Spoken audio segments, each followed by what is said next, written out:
Ziemā, nu gan nav mežā neviena zvēra. Kā tad nav, Rūdi? Klau, reku Baltijā grāmatā rakstīts, ka vāve ir aizskrējusi. Un tās ir zaķa pēdas. Ziemā mežā ir baltā grāmata, kurā viss par dzīvniekiem rakstīts. Kalendārā ziemas sākums iezīmēts 21. vai 22. decembrī, kad diena ir visīsākā un saule tikko paceļas virs apvāršņa. Pēc Ziemassvētkiem dienas atkal kļūst garākas. Augstākā gada laika sākšanos katrs jūt pirkstu galos, pat neskatoties kalendārā. Kad rokas sāk salt pat dienā, klāt ziema. Rudens lietavas tad nomainīs sniegs. Stiprā vējā tas tiek saputināts dziļās kupenās. Dīķos un ezeros ūdens virskārta pārvēršas ledū. Ziemā sasalst arī augsnē esošais ūdens, un tāpēc zeme kļūst cieta. Latvijā ziemas ir nepastāvīgas, un nereti sniegs nokūst. Šādi atkūšņi nepatīk ne augiem, ne arī dzīvniekiem.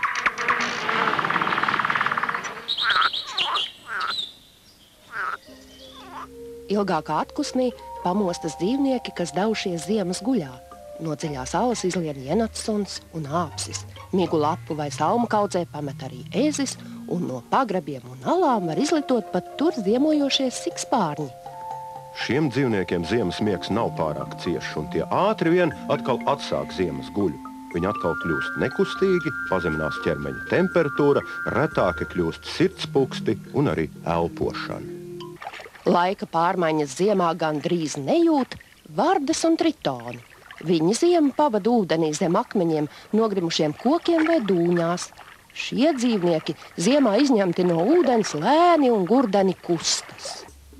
Paložņājot pa nekurinātām ēkām un pagrabiem, bieži var sastapt arī ziemojošus kukaiņus. Rau telpu stūros bariņos pulcējas odi, bet tiem kaimiņos aprasojuši zirnekļi.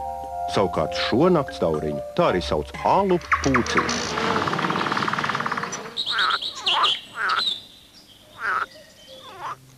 Tomēr netrūkst arī dzīvnieku, kas ziemas miegu neguļ un čakli meklē barību. Pēdas sniegā rāda viņu dienas un nakts gaitas. Stirnām un briežiem nav viegli izkasīt no sniega pērno zāli un mētras.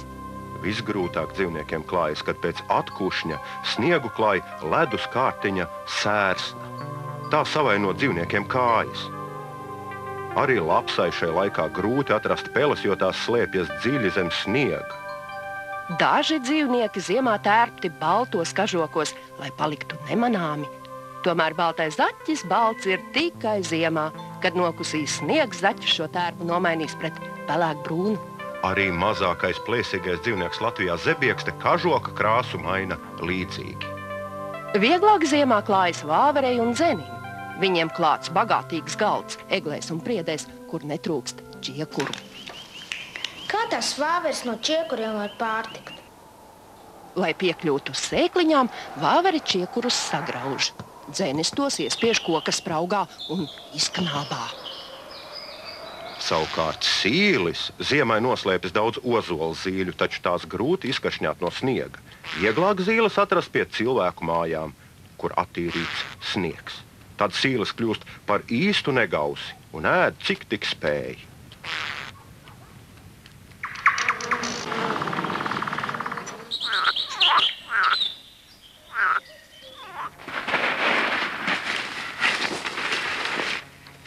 Kur bebra pusdienu galds?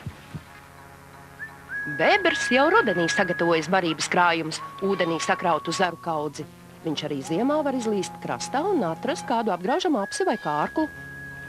Savukārt uz dienvidiem neaizlidojušie ūdensputni pulcējas lāsmeņos, vietās, kur ūdeni neklāja ledus. Tur pīles, gulbi un kajas meklē barību, ūdens augus, kukaiņus un zivis. Ja cilvēki šiem putniem grib palīdzēt pārziemot, tos piebarot drīkst tikai šādās vietās, kur lāsmeņi neaizsalst visu ziemu. Daudzi putni par ziemošanas vietu izvēlas pilsētas un lauku sētas. Mājas virbuļi un mājas baloži ir īsti pilsētnieki jau sen.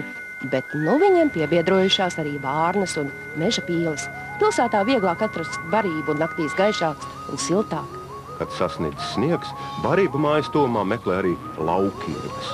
Ceļmalā un pagalmā sēklas un graudus atrast daudz vieglāk nekā zem sniega.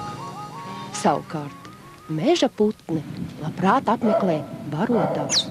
Viņiem tā ir laba palīdzība, ja vien barība tiek izlikta katru dienu, un tā ir putniem piemērota. Visbiežāk te manāmas lielās zīlītes, kas labprāt ēd nesālītus peķis, salpuķis un auzu pārslas un maizi. Līdzīgi gaumi ir arī zilzīlītei un pelēkajai zīlītei. Par saimnieku barotavā gan sev uzskata manīgais dzilnītis. Taču arī viņam būs jāatkāpjas, kad barotavā ierodas dzenis vai augumā daudz pārākais sīlis. Tomēr dažām Latvijas ziema nešķiet skarba. Rau ūdens strasts Latvijā ierodas no ziemeļiem un apmetas neaizsaustošās krācēs. Arī krusknābi te ierodas no ziemeļiem, bagātas čieku ražas gados. Viņa līgzdas bija februārī.